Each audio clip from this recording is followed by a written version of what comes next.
The House Leader of the Third Party.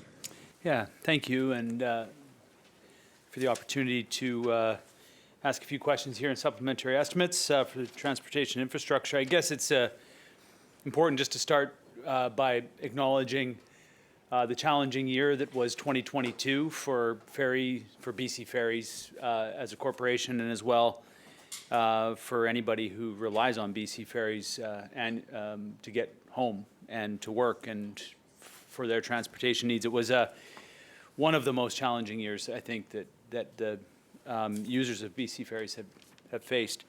One of those issues that I think plagued the ferry service throughout 2022 and leading up to were staffing issues. And that made, so there's the affordability issues that, well, I'll say this as well. Thank you on behalf of all of the constituents in my riding who use ferries, that where affordability is and the affordability is important to them. It allows them to access their homes and their businesses. And I think that this announcement last week, or just a few days ago now, went over very well amongst the constituents that I have that rely on the ferries. And that's, I think, all of them here in the Saanich Peninsula, and then as well in the Southern Gulf Islands. What to the minister, what decisions were put, I guess, what was considered around whether or not there could be an opportunity to support the ferry service in recruiting and the staffing issues that they had to increase reliability and the rates and affordability? Was there any conversation or discussion that was happening around that?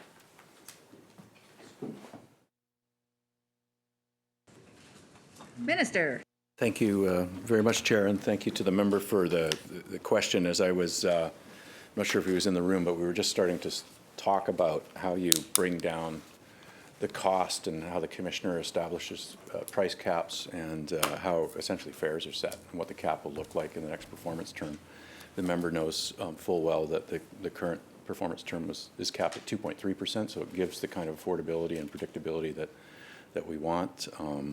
When that was brought into being almost 4 years ago now, we even had a year of zero increase when we faced the uncertainty of COVID and were worried about people struggling with loss of income and challenges to their small businesses. So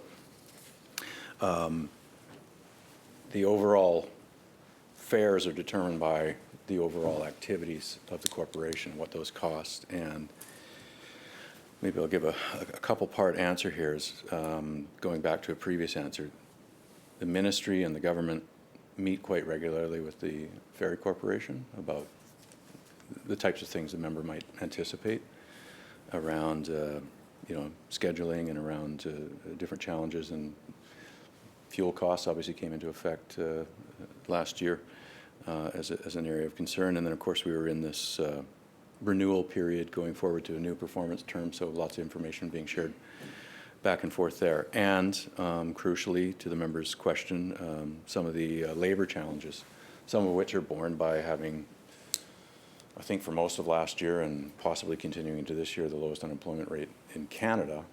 So labor shortages across a number of sectors, but transportation labor shortages and marine transportation labor shortages as well, owing to retirements, owing to crewing challenges were experienced by variants of COVID infecting crew, all those sorts of things. There were some really tough parts of the last year that challenged, on the service side, having every sailing as scheduled, in fact, occur.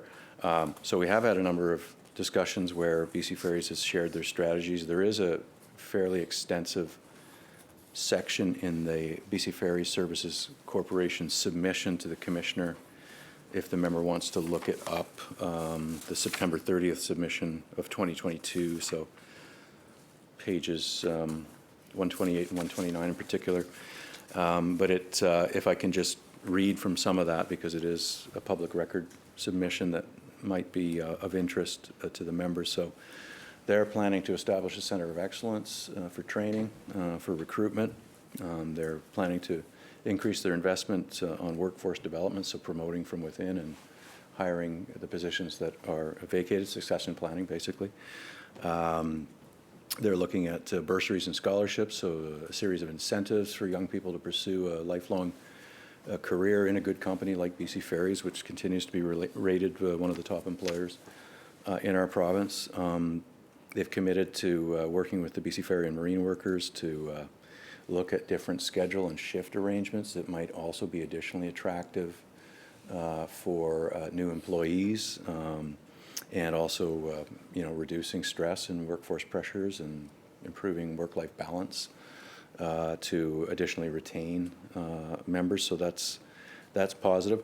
They're looking at employment partnerships in industries that are related to BC Ferries, leadership capacity development for people who are working in certain parts of the corporation that might take on additional supervisory or managerial duties. And there's a number of strategies there. I've cited the reference for the member to take a look at. But those all cost money, and those will all be part of BC Ferries' overall budget, and that is part of the submission, as I've mentioned, for the Commissioner to scrutinize and make a determination with regards to the price cap. The $500 million that's before us this afternoon is something that's going to help promote affordability, because it's going to address some of the cost pressures around fuel, around taking a deferred capital plan and reactivating it and making investments in fleet and facilities in the company, around labor costs that are negotiated, all those sorts of things. That's every cost driver there, and the money that is being debated here this afternoon is to promote affordability within those activities of the Ferry Corporation. Member. Thank you, Madam Chair, and I appreciate the response, and appreciate the contents that the Minister read back with respect to the plans that the Ferry Corporation has with respect to their workforce and the worker shortages that they faced. And the systemic, hopefully what's addressed is the systemic issues where there was, I think, evolving, and as it has been described to me, sort of a culture of having a lot of casual workers rather than creating a pipeline within the organization to promote that over the last number of years, and to keep costs down. Many people who normally would be promoted from within were in casual. So anyway, I appreciate that that's being addressed, and that the corporation itself is addressing this, and look forward to the positive outcomes. I think when the Minister and I were much younger people, the Ferry Corporation was one of the, when I went to Stellies, and it was one of the two places that people always looked at as having a good, Butchart Gardens and the ferries. Everybody wanted to work in one of those two places. And, I think part of that culture is gone now, and I really think that BC Ferries, while it still remains a good employer, the idea of having a career there and being able to move from the galley to the wheelhouse is something that I think needs to be reconnected, reestablished. I'm going to, the Minister talked about facilities. He's well aware that there's quite, I think, a growing vocal group on some of the Southern Gulf Islands, Salt Spring in particular, with respect to terminal upgrades that are needed. And I think actually what I'm going to do is I'm going to leave that for the next, I'm not going to try to put it in here and ask the Minister a question as to whether or not there was a consideration of upgrading terminals with this $500 million, because I think the last answer the Minister gave highlighted the affordability measures. I will, though, because as part of this supplementary estimates, it clearly highlights that there are two things that are trying to be accomplished here. The first thing is ferry fare affordability, and the second aspect of it is the climate initiatives to reduce greenhouse gas emissions. Just wondering if the Minister can highlight the amount that's being spent on the affordability measures and the amount that is being invested in achieving the greenhouse gas reduction measures that are needed by 2030. Minister. Thank you, Chair. So it's a very good question, and it kind of goes to this place where we certainly look at the submission of BC Ferries, and the Commissioner's job ultimately is to scrutinize that. It's not a case where we only care about fares, and they should make a choice between keeping those low and, perhaps avoiding investments on greenhouse gas reduction activities. We want to support the whole plan. And the whole plan is costed and given to the commissioner. Major source of revenue, obviously, is fares, and that's what we want to protect with our money, but we want BC Ferries to achieve its strong and ambitious goals for greenhouse gas reduction by 2030. The commissioner will determine what that investment exactly looks like, because they review the capital plan and make a determination about what kind of activities are going to happen there. But there are some very good initiatives that are moving the company forward around electrification of island-class vessels. They need some infrastructure there around the use of renewable fuels, biodiesel, renewable diesel. Those are very important to GHG reductions.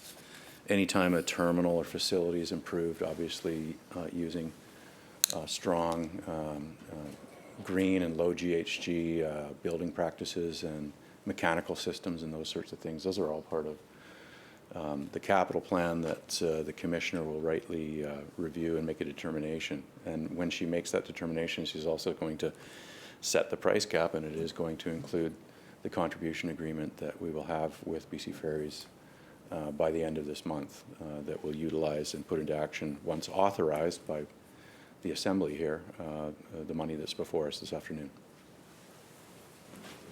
Member. Thank you. And there's I think, a lot of conversation about, or there is some conversation perhaps, about the electrification of the fleet. And that would be something, an initiative that I think many people, certainly in the Southern Gulf Islands, would be very supportive of.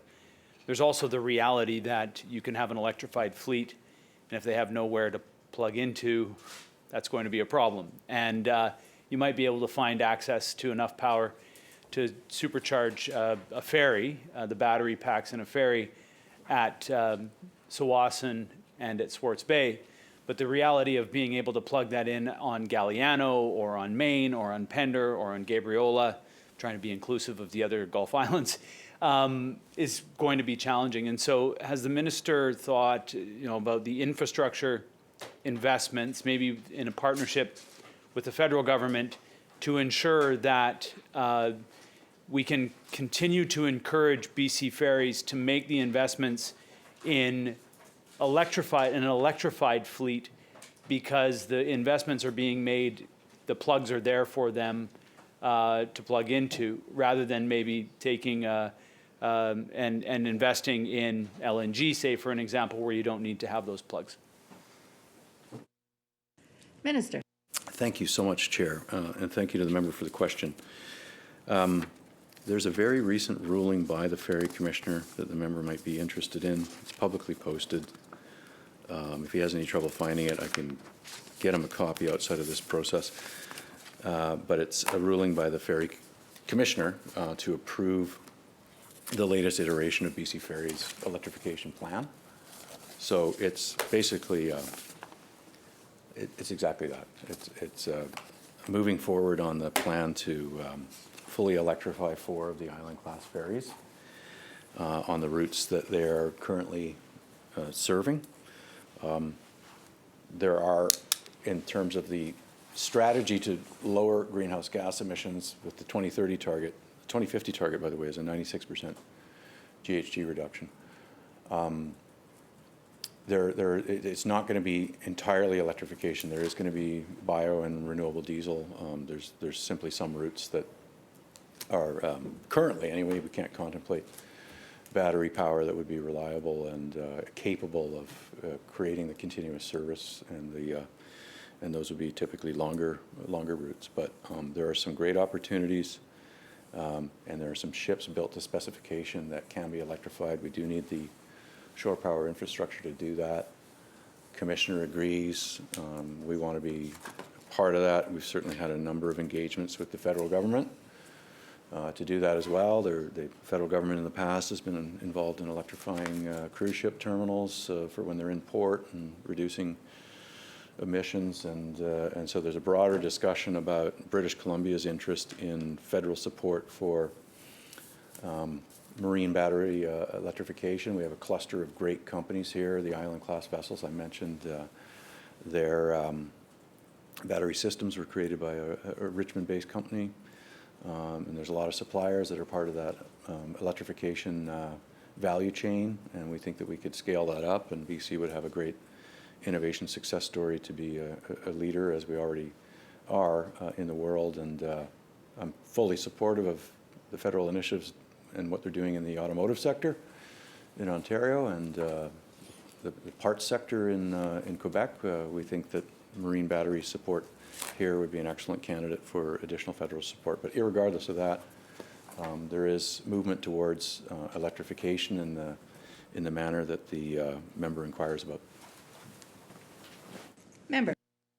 Yeah, thank you. And just to comment, I appreciate the responses from the minister, and I appreciate the questioning from the member from the opposition with respect to, all of the, I guess, judgment decisions that a minister has to make when you've got a finance minister saying we've got X number of dollars to spend, where would it best be spent, that aligns with the priority of the current government. I think the minister knows that just in my riding alone, we hear, about road maintenance. We hear about ongoing upgrading of roads to increase the capacity for multimodal transportation, the improvement to ferry terminals. All of those things I think we're going to discuss at later stages in the further estimates about the transportation budget. Those are all decisions, though I think that it's important to just note, could have been the decision that was made, but that doesn't diminish the fact that at least a third of British Columbians rely on this ferry service to be affordable.